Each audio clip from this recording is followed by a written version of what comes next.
Terapkan Golden Circle, Anda akan mudah belajar public speaking. Kok bisa?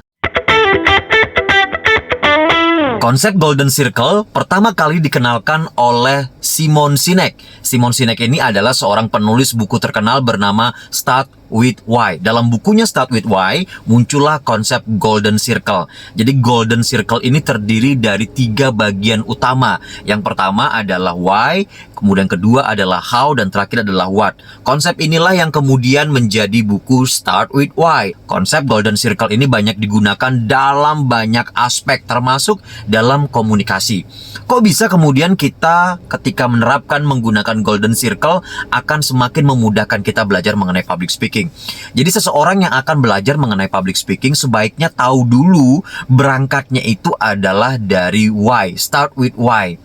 Kalau kita hubungkan Golden Circle ini dengan otak manusia itu hampir mirip. Golden Circle terdiri dari 3 bagian, why, how, dan what. Sementara otak manusia juga sama. Triune human brain itu terdiri dari instinctive brain, emotional brain, dan logical brain. Start with why ini akan berhubungan dengan instinctive brain. Instinctive brain atau orang banyak menyebutnya dengan reptilian brain, macam-macam lah ya. Otak insting kita yang akan menggerakkan kita tanpa kita sadar. Jadi kalau kita sudah memulai dari start with why, kita cari tahu dulu tentang kenapa sih saya harus belajar mengenai public speaking. Saya misalnya belajar mengenai public speaking karena saya tahu kesuksesan itu salah satunya harus ditunjang dari kemampuan komunikasi dan kepercayaan diri. Dan ini saya dapatkan di public speaking. Start with why. Saya tahu kenapa. Dengan menguasai public speaking, saya akan mampu lebih berkontribusi terhadap kehidupan lingkungan sekitar saya.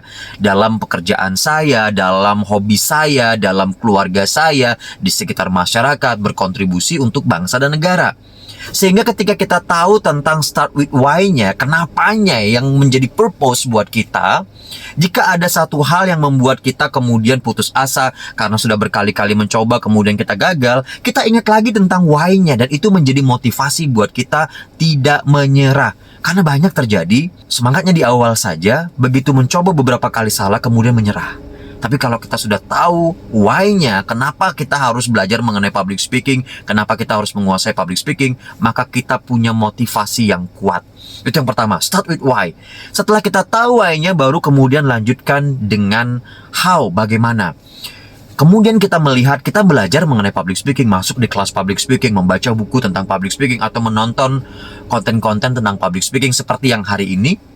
Kita pengen tahu apa sih yang dipelajari dalam public speaking, makanya kemudian saya selalu membagikan hal-hal yang berhubungan dengan hal-hal teknis dan hal-hal non-teknis. Ingat teman-teman, belajar public speaking itu bukan hanya belajar berbicara kepada orang lain, tapi yang paling penting yang menjadi dasarnya adalah belajar berkomunikasi dengan diri sendiri. Termasuk ketika kita ingin mendapatkan atau mengetahui why-nya kita harus berkomunikasi dengan diri sendiri. Ketika berkomunikasi dengan diri sendiri, di sana ada banyak hal, ada self-control, ada knowledge, ada self-image atau self-esteem, ada belief system. Ini yang kita pelajari, how-nya, bagaimananya.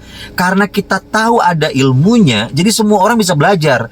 Ini yang kemudian menunjukkan dan menjelaskan kepada kita bahwa public speaking itu bukan tentang bakat.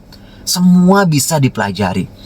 Kalau yang di dalam sudah kita kuasai, kita sudah bisa punya self-control yang bagus, self-esteemnya bagus, knowledge-nya bagus, kemudian kita hubungkan dengan hal-hal yang berhubungan dengan bagaimana kita berkomunikasi dengan orang lain, barulah kita belajar mengenai 3V, vokalnya, visualnya, verbalnya. Kenapa harus seimbang? Banyak juga orang yang pintar untuk diri sendiri, ketika tidak mampu menyampaikan ke orang lain melalui vokal, visual, verbal, maka nggak kuat juga. Nah, inilah dirangkum dalam how-nya. Yang kedua, setelah how-nya sudah kita dapatkan, kita tahu, selanjutnya what, apa yang kemudian kita lakukan.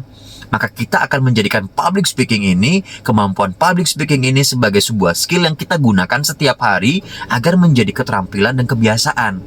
Kalau sudah menjadi keterampilan dan kebiasaan, di sanalah kemudian terbentuk menjadi sebuah kehebatan. Kehebatan itu bukan satu tindakan, tapi kehebatan itu adalah satu kebiasaan. Ini what-nya. Jadi kalau dihubungkan semua di Golden Circle, mulai start with why, and then how, dan terakhirnya adalah what.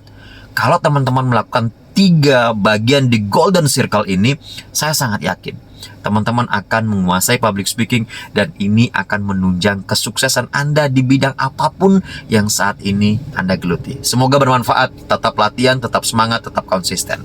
Saya Mari Kertayasa, Speak Boring Confidence, I'm ready. Sampai jumpa.